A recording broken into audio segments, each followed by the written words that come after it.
안녕하세요. 반갑습니다. 정헬기업연구소 안상원 팀장입니다.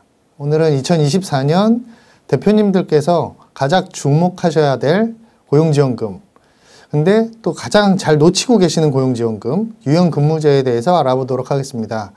영상 후반부에는 유연근무제의 핵심 포인트, 그리고 도입한 사례도 말씀드릴 거니까요. 끝까지 시청해 주시면 감사하겠습니다.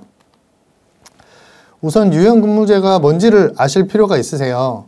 위키백과에서 찾아보면 기업 조직에 유연성을 주는 제도다. 틀에 박힌 근무시간이나 근무 제도에서 벗어나 개인의 특성이나 환경에 맞게 다양한 근무 제도를 통해 생산성을 높이는 일종의 기업 경영 개선책이라고 나와 있습니다.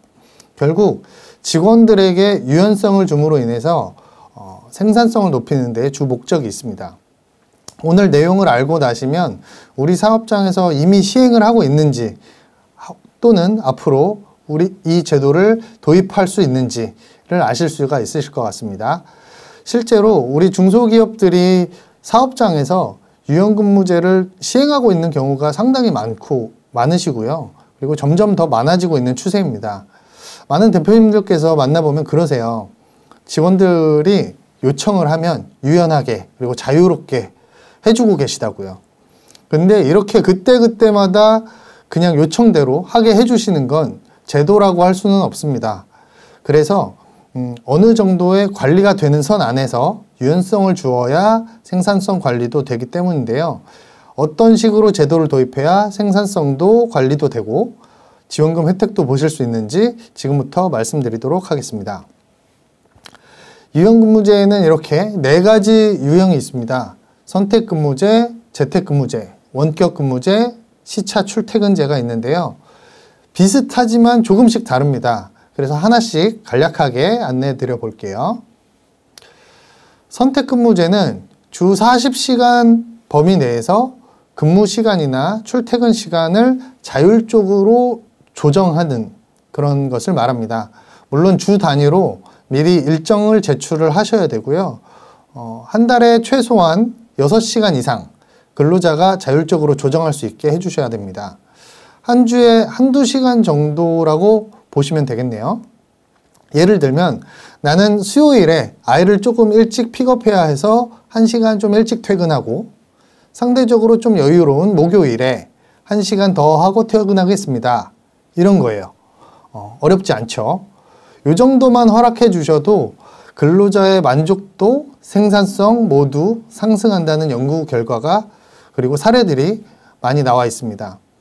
절차는 사업계획서를 제출하고 나서 승인받고 그 다음에 시행을 하셔야 지원금 신청이 가능한데요.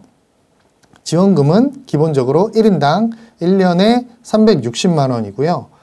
만 8세 이하의 자녀가 있는 근로자의 경우라면 월 10만 원씩 1년에 120만 원의 인센티브가 제공이 됩니다. 최대 480만 원의 기업 지원금을 받으실 수가 있습니다. 재택근무제는 가장 많이 알고 계시는 유형인데요. 말 그대로 사무실에서 하는 업무를 주거지에서 하는 제도입니다.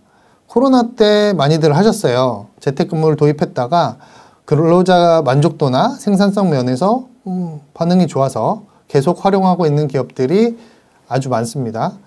이렇게 지원금으로 장려까지 하고 있으니까 아직도 시행만 하고 계시다면 지원금도 받아 가셔야 되겠죠. 다음으로 원격 근무제인데요. 원격 근무제는 집이 아닌 원격 근무용 사무실이 따로 있는 경우가 또 있으세요. 아니면 영업사원의 경우에 외부 장소나 이동 중에 이런 패드나 노트북으로 업무를 보시는 분들이 있으시죠. 이런 경우에 적극 활용해 보시면 도움이 되실 것 같습니다.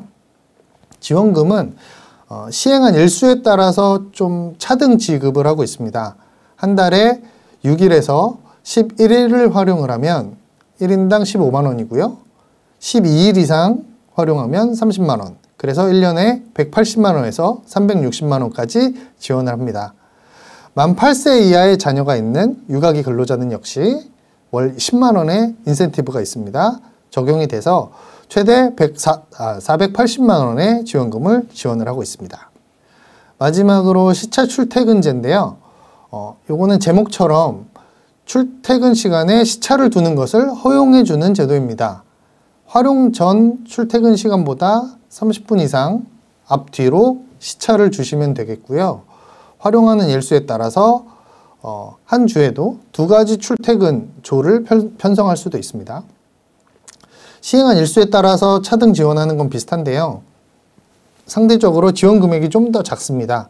한 달에 6일에서 11일을 활용을 하면 1인당 10만 원이고요. 12일 이상 활용하면 월 20만 원. 그래서 1년에 120만 원에서 240만 원까지 지원을 하고 있습니다. 시차 출퇴근제는 작년에는 지원이 종료가 됐었어요. 근데 이제 실제로 활용도가 높다 보니까 다시 부활을 했습니다. 근데 그냥 부활을 한 건 아니고 이제 조건이 하나 더 붙었는데요. 육아기의 자녀를 둔 근로자만 지원이 가능하도록 부활이 되었습니다. 앞에서 유형들에서 말씀드렸던 육아기 근로자가 있는 경우, 시행하는 경우에 인센티브를 줬었는데요. 요거는 이제 중복되기 때문에 적용되지는 않습니다. 이 부분 꼭 참고하셔야 될 것 같아요. 네, 이렇게 유연근무제 4가지 유형을 알아봤는데요. 제도를 도입해서 시행을 하고 지원금까지 지원을 받으려면 관리에 대한 증빙을 제출을 하셔야 됩니다. 예를 들면 전자식 지문 인식기나 출퇴근 기록 장치 이런 것들을 통해서 자료를 제출을 하셔야 되는데 이런 시스템이 아직 갖추어지지 않은 기업도 있으실 거예요. 이런 경우 또 비용을 들여서 또 시스템을 구축을 하셔야만 사업 신청이 가능합니다. 이러한 인프라 구축 비용, 또 들어가는 비용들까지도 고용노동부에서는 지원을 해주고 있습니다. 사업주당 최대 2천만 원까지 지원을 받으실 수가 있는데 이렇게 유연근무 인프라 구축비는 투자금액 대비해서 70%까지 지원을 합니다. 30%는 이제 기업 부담이고요. 연 최대 250만 원까지 지원을 해주고 있습니다. 심지어 유연근무제 지원 사업에 참여하지 않아도 인프라 구축비에 대한 지원은 가능합니다. 너무 좋은 거죠. 이런 좋은 제도를 활용하지 않으시면 아는 분들만 다 받아가고 계신다는 거 잊지 마시기 바라고요. 요즘 같은 어려운 시기에 적은 금액이라도 놓치지 마시고 꼭 받아가셨으면 좋겠습니다. 이렇게 2024년 유연근무제에 대해서 자세한 내용을 알아봤는데요. 올해가 얼마 남지 않았습니다. 유연근무제를 활용하지 않으면 안 되는 이유를 3가지로 정리해 봤습니다. 신규 고용이 참 어려운 시기입니다. 이럴 때일수록 기존 근로자들의 만족도를 높여서 충성도를 높여주고 생산성을 높이자. 두 번째는 근로 만족도와 생산성 2마리 토끼를 다 잡으려는데 지원금까지 준다. 그리고 2마리 토끼를 잡으려는데 지원금까지 주는데 인프라 구축 비용까지 지원해준다. 여러분 이렇게까지 지원을 해주겠다는데 지원해준다고 할 때 도입해야 되지 않으시겠습니까?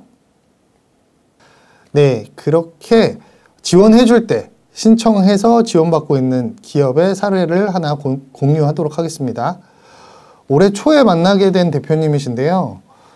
도소매업을 운영 중이셨고 근로자가 총 18명 정도 유지되고 있었습니다. 그 중에서 사무직원이 이제 5명 정도 오셨는데 특히나 대표님께서 이 여성 근로자분들한테 좀 잘해주시는 게 눈에 보였어요. 그래서 배려 차원에서 최대한 자유롭게 해주신다고 하시길래 확인해 봤더니 이제 서류나 규정이나 이런 제도 관리는 전혀 하지 않으시고 그냥 그때그때 자유롭게 해주시는 거였습니다.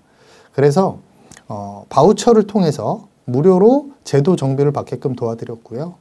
그리고 사무직분들 위주로 상황에 맞춰서 유연근무제 유형을 맞춰드렸습니다.